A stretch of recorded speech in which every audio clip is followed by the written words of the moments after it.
Hello everybody, Jardian here. I'm very excited to show you guys this today. I am reviewing a sword from Dragon Sword. It's an S7 katana around $540, and it was actually sent to me for review. I'm just as confused as you are why they would send me of all people a review sample, but I'm very happy to be doing it. I will totally admit that I'm a bit out of my element when it comes to reviewing something this expensive. I also have no experience with S7 steel. My goal with this review is just to show off the sword the best that I can and give my opinions so that you can form your own. I'm going to spoil it and say that not everything I say in this review is going to be positive. I do have some nitpicks, and you may think I'm being too harsh or not harsh enough. It just depends on what you value, and that is totally alright. And finally, I'd like to thank Dragon Sword again. I was insanely stoked that a company wanted to send me a review sample, and they didn't give me any terms or anything, they just asked me to make a review. So thank you again. I will do my best to do the sword justice and tell you, the viewer, what I think about it. I'm going to start off on a real strong point, which is the Tsuka. I actually reached out to the company asking what they feel makes them stand out or makes them special, because as we in the community know, the Longquan sword market is pretty inflated these days with a lot of similar companies. And their response to me was that they're very proud of their handles, especially on their budget pieces. And while obviously this is a higher end sword, I can definitely see where they're coming from if this is indicative of the rest. The Tsuka is 10 1/4 inches and came very tightly wrapped. The diamonds are very even in my opinion, at least compared to what I'm used to, and the shaping was excellent. The Tsuka does not have a dramatic Rico shape, but it does taper and flare out towards the Fuchi and Kashira, giving it a nice feel in the hand. It's not blocky like a lot of cheaper handles that I'm used to, and overall, again, I think it was very well done. It uses a single Mikuki peg, and the Ito feels very nice. I was going to assume that it was an upgraded silk that some other Longquan forges have been offering, but the description says it's polyester. Nevertheless, I really enjoy it. The Fuchi Kashira and Suba are all iron. They're simplistic but have enough visual flair that I enjoy looking at them. I like the ropey design, I enjoy the ledge on the Kashira, and little things like that. And what I'm trying to bring attention to here is how well they did the transitions. It's not something you see very often, but the Ito really just transitions flawlessly onto the Fuchi and Kashira. There is no ledge either way. They definitely put a lot of effort into shaping the Tsuka and or the fittings to match up perfectly. And I can definitely tell that it's a priority for them. The Habaki is simple but very well done. I'm a total sucker for the red copper Habaki. I think more companies should use them, so really cool to see it here. This side I'm showing now has a small gap in the back, but this side here has a flawless fit with no gaps on the Habaki. Overall, nothing I could complain about even for the price. And what I'm showing here is that the Habaki has a very nice taper. It swells as it goes towards the base. This allows it to fit comfortably in the saya, makes it really snug, and I'll talk about that more in the handling later. So far, you may have gotten the impression that I find this sword rather attractive, and that is true, until we get to the saya. Now, this is again a very opinion-based thing, it depends what you care about and value, but for me, it really irks me that they have this very fancy sword, a high price range, but they gave it a free cheap saya. And what I mean by free is that on most Longquan forges, when this saya is an option, it is offered as a freebie.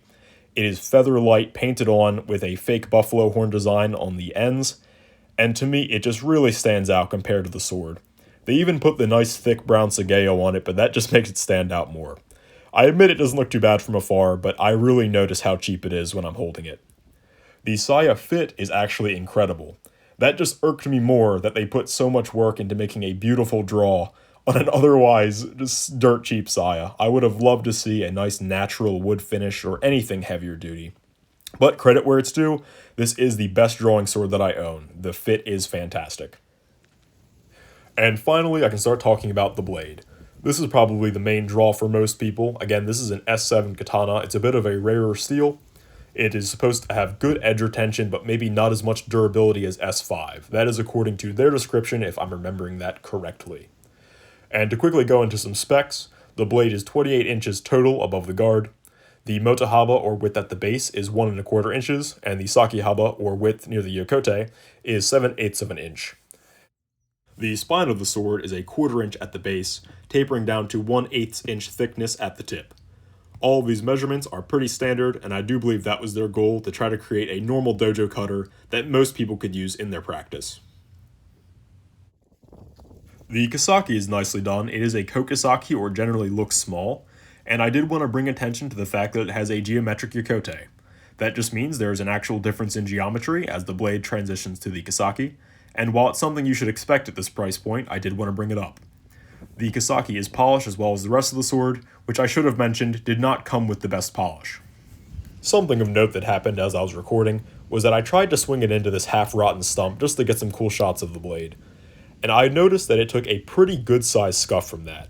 I was rather surprised. I mean, I'm no stranger to repolishing my blades, but I was kind of shocked by the lack of abrasion resistance in something I imagined as a dojo workhorse. Now, this may seem nitpicky, and you may be right, but I did want to bring it up that I was surprised at how easily the blade took scratches. And with all that said about how I imagine this being used in a dojo cutting heavier things, I'm a bottle cutter. I'm not the best bottle cutter, but it's what I do, so it's how I test my blades. And I was relatively happy with how it turned out.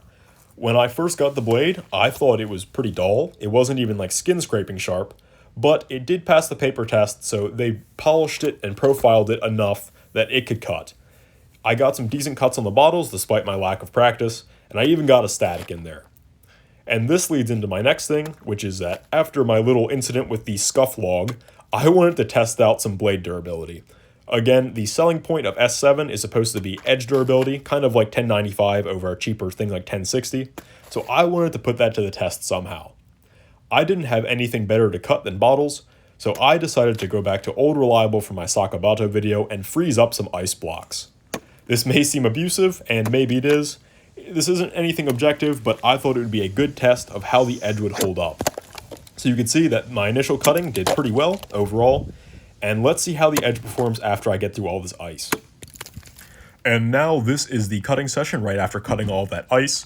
I tried to do everything back to back to reduce my own inconsistencies, but what I was interested in seeing is if I would be able to notice a significant change in the edge quality after hitting that ice. You might have been able to see that the ice was not fully frozen or that dense, but as I started cutting, I definitely noticed a decline in the edge quality. This isn't trying to say anything particular. I'm not trying to say that the edges poop and that it should still be exactly as sharp as it was. I'm sure a lot of my cheaper swords would have also taken a beating from the ice. If anything, I just wanted to display this for my own curiosity. It was an experiment for me as well. Of course, I was hoping that since the edge wasn't very fine in the first place, that it wouldn't take too much damage. And it certainly doesn't have any chips or nicks or anything, which I wouldn't expect. But the edge certainly rolled a bit, and it definitely declined in quality. I was doing much more chopping and popping through the bottles than slicing, and while I'm sure it's dropped back fine, it's definitely something notable if you were thinking of using this in a dojo setting. To wrap things up on a more positive note, I wanted to start by talking about the handling and drawing of the sword. This is something they really got right. I talked about this in the Saya section, but the fit was just incredible. This is the smoothest drawing sword that I have. It feels like it's on rails in the Saya, and it really just draws excellently. Handling-wise, the sword does feel a bit heavy. My scale put it right at 2.5 pounds, and it has a 5.5 inch point of balance. That higher point of balance being something that I actually typically prefer and I'm used to. Whenever I'm using the sword and reviewing it here, I imagine that it's going to be in the hands of a dedicated Bato Jutsu practitioner, someone who does something like Toyama Ryu, where you're going to be regularly drawing your sword, but you actually want it to be able to cut mats reliably. This sword definitely has the heft and dynamics to do that, while also having a well enough fit saya that it's never going to impede your technique. With everything being said, I think it's time I finally got to the point, do I think this sword is worth it? And for that, I would like to look at a few things. 1. Where is the value coming in with this sword? The first is with fit and finish, which I think they did excellent on. I can't praise the Tsuka enough. It has wonderful shaping on it and the fittings, and as well as the saya fit. The saya fit is just incredible. Again, I can't describe enough for someone like me who's used more budget to mid-range. This is by far the nicest drawing sword I've ever used. So that's your first thing. The second would be the steel. That's probably the main price point here. Is S7 steel supposed to be this higher end steel? I would expect pretty high performance out of it, and I was expecting really excellent edge retention as well as abrasion resistance, and that is not something that I really saw here. What I keep wondering, as again, I imagine this in the hands of that dedicated Bato Jutsu practitioner, that kind of ideal customer, is if I were them, would I be happy having purchased this sword? Let's say I had a Ronin Dojo Pro for, 350 or something. That was my dojo workhorse, but I wanted to upgrade. I wanted something that looked nicer and felt nicer. Would I be happy with this? And for me, the answer would probably be no. Yes, the handle is excellent. The Saya draw is excellent.